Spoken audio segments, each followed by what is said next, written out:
We see it with artwork. We see it with artifacts that have been found a long time ago. Those things aren't even sold anymore. They're just displayed to be seen. So let yourself be displayed to be seen in the majesty that God created you to be. Because there's only one of you, and the world only has about 80 to 90 years to marvel at that creation. And if you live trying to be someone else, if you live trying to be a different painting or a different artifact, then we lose that. God's glory is not shown.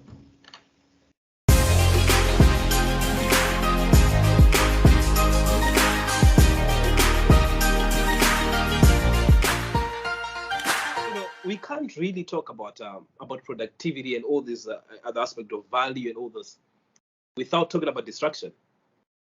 And especially in the day and age that we're living in right now, that there is so much distraction, and it's easy for somebody to get caught up with the social media, to be addicted to the wide screen and not even do anything, not even add any value of any sort. But yet we've got so much exposure. The social media is there. You can use it wisely to add so much value, but at the same time, you can also use it to distract yourself and also distract the lives of other people. So how do you manage the distraction that come with the day and age that we are living in and stay productive regardless? That is difficult.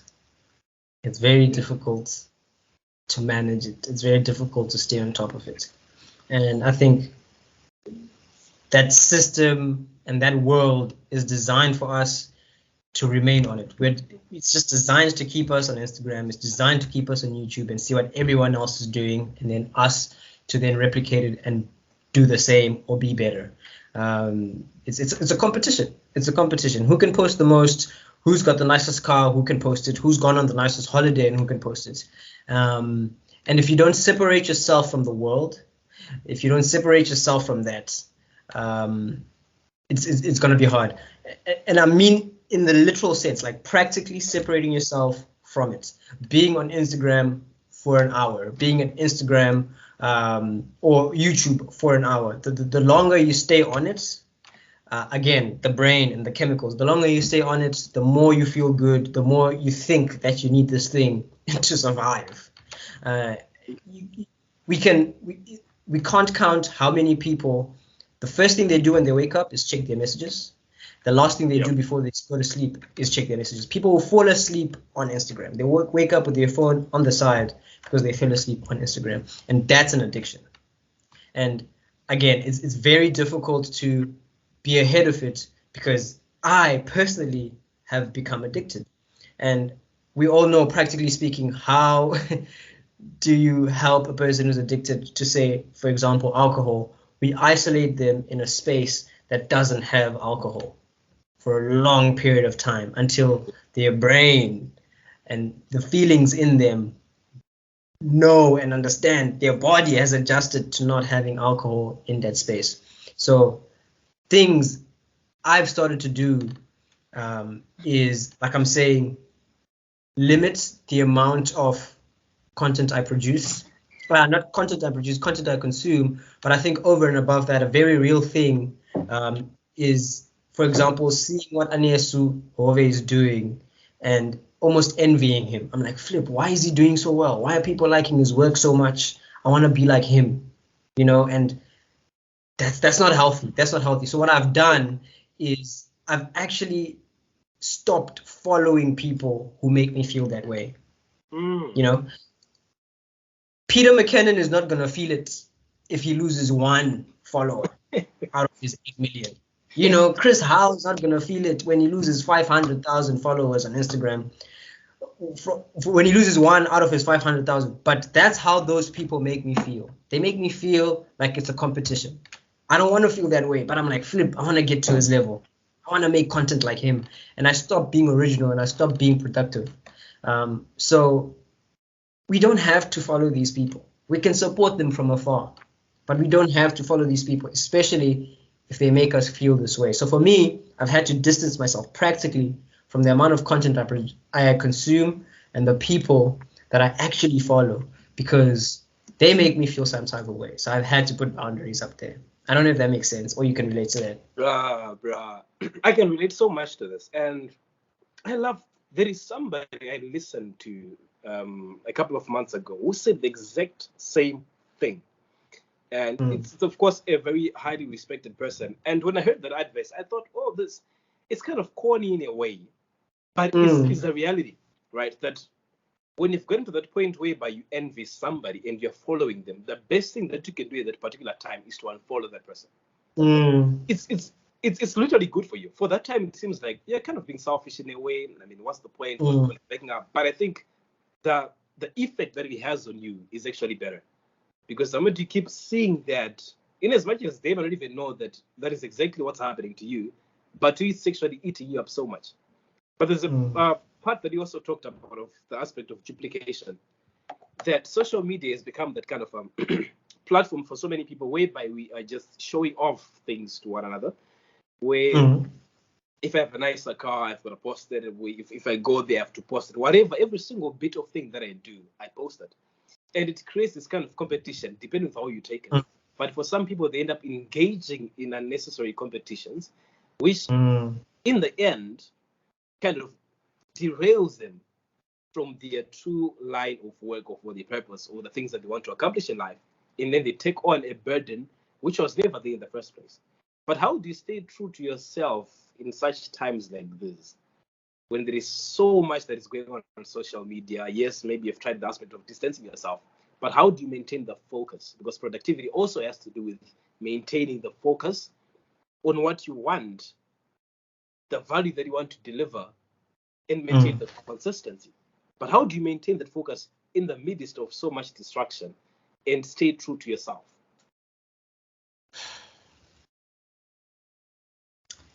That's a good question. That is a very good question. I think at the core of it all is being true to yourself about how you feel. Okay. Yeah. I think for me personally, I'm going to speak on a personal level, very much surface level thinking, very much surface level feeling. Never want to get too deep into how I feel. Never want to get too deep about how someone's content is making me feel, someone's Instagram post is making me feel. I need to be real about how I feel. And once I'm real about how I feel, then I can address how I feel. If I'm never real about how I feel, about how someone's content is making me feel, about this competition, this rat race, I can never address the real problem. Whether it is personally journaling, I don't have to share it with anyone, or actually sharing it with somebody, speaking about it to somebody and opening up. I think ultimately, above all, praying. That's something we just continually need to do, praying about it and opening up about it to God. Then I can never address the real problem. It's always an underlying feeling. It's always something that I just shave off the top and I never cut off the whole thing. So that's the first thing. But I think also in relation to that is, what are your morals? What are your values? Like, again, it comes back to values. What's your philosophy? What is your belief? What do you believe in? And for a lot of people, that's what they believe in. That's life for them. That's life for them. The rat race, the posting, the Instagram thing. And I mean, a lot of people have made an entire career out of posting on Instagram. You know what I mean? But ask yourself, is it worth it? Ask yourself, is this what I want from my life? Because it takes a lot of your time. It takes a lot of your time. It takes a lot of your mind. And realizing that Anesu Hove is living his best life, and I'm here dying trying to be Anesu Hove. That concept, it's hard to wrap my head around that I've lived that way and I still struggle to live that way, Yeah. And I'm never going to meet Anesu Hove. He's never going to know I exist, but I'm trying so much to be like him. It removes the concept of originality when it comes to creativity. It removes the concept of authenticity when it comes to creating arts, wanting to be like someone else, continually replicating, continually wanting to be better than the next person. This art thing is not a competition. I think it's very evident in the way God created us, in the way God created the world. There are things that fall under the same brackets, but nothing Nothing is the same. We get so close with twins, but they think different. One twin's got better eyesight, the other one's got better hearing. We get so close, but nothing is identical. Nothing should be identical. It's very evident in the way God created the entire universe, the way he created us. The concept of trees. You will never find trees that are completely the same. You will never find fish that are completely the same. Everything in its uniqueness is meant to be different.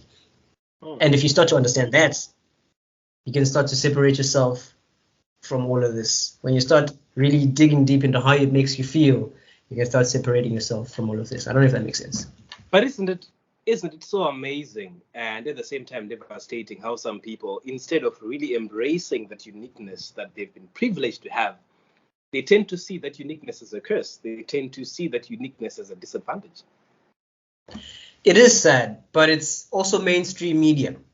It's how the world has defined what the perfect YouTuber looks like, what the perfect photographer looks like, what the perfect model looks like, what the perfect chef, the perfect businessman, the perfect dad, the perfect man and woman, the perfect child. The world has defined all these things to be a certain way.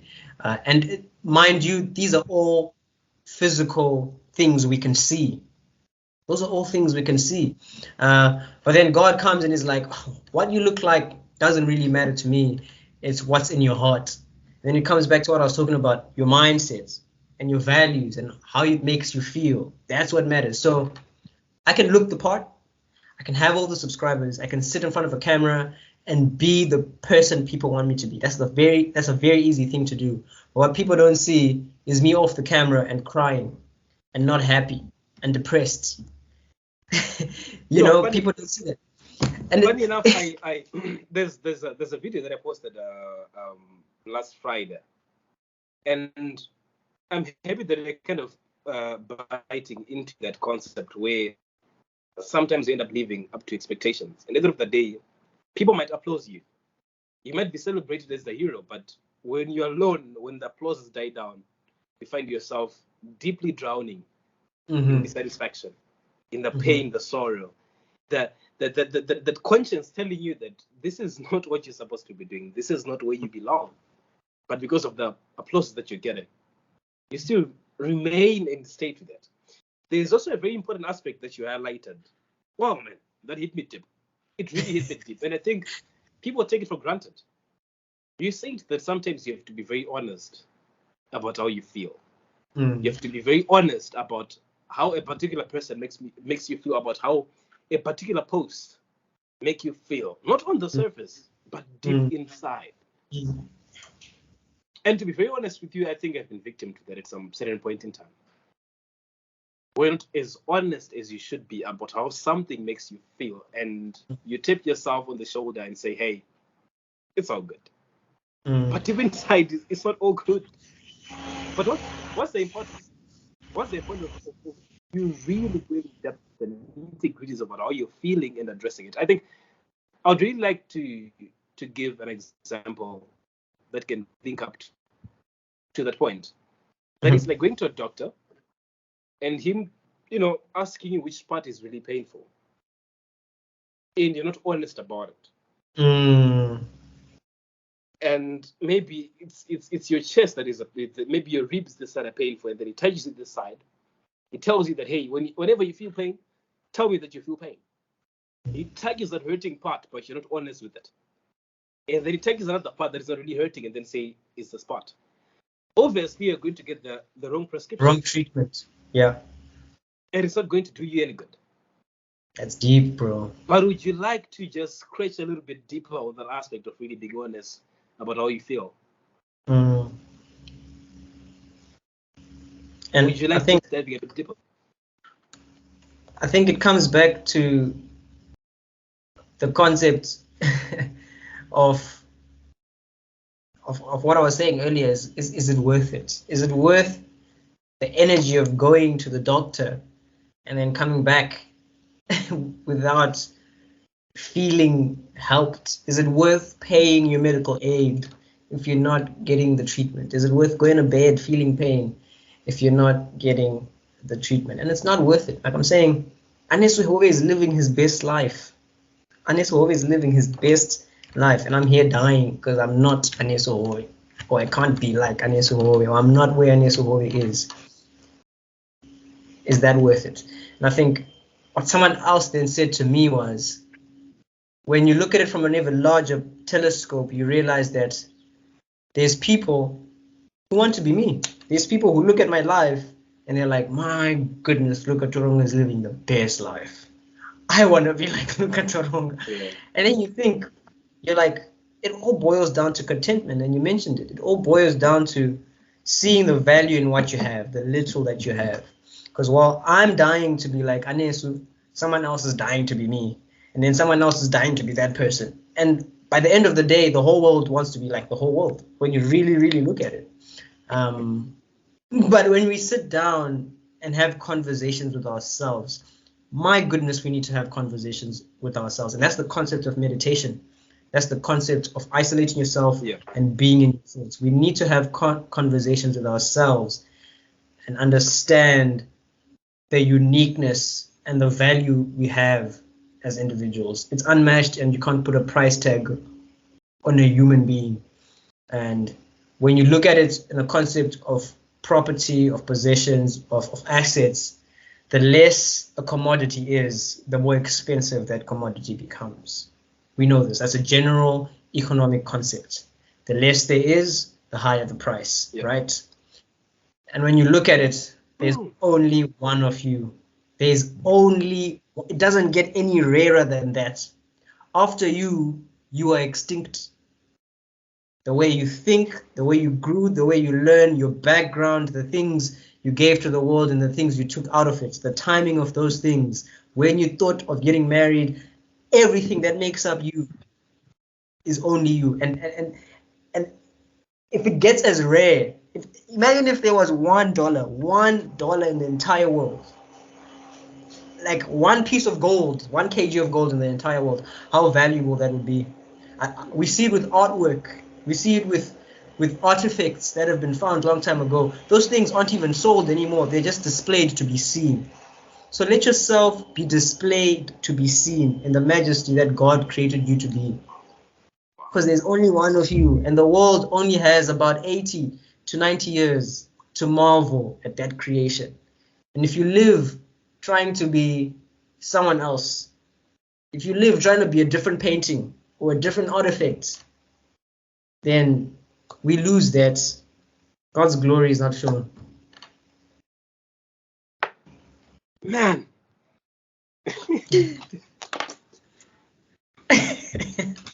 I hope that makes sense. No, it really did. It's really deep. It struck me so hard, man, because it's so sad when you see that if only all of us can look at things from that kind of perspective, where would we be? Where would we be? Because right now some people are talking in misery. Yeah, go on. I'm not immune from it as well. I think it's something that's easy to speak about when you're out of the situation. Yeah. When you're not in the heat of the moment, it's very easy to speak about. But believe you me, I struggle with the exact things you're asking me each and every day. Each and every day, I struggle with comparison. I struggle with competition. In my own head, I battle with myself. I struggle with seeing what other people are doing and feeling like I deserve that. I struggle with posting work and not getting the response back. But when you dial it down and when you're not in the heat of the moment, thinking about these things and speaking about these things helps you deal with them better when they do come around again. Because I feel like it's a life thing. I do feel like it's a life journey. It's something that's constantly going to happen.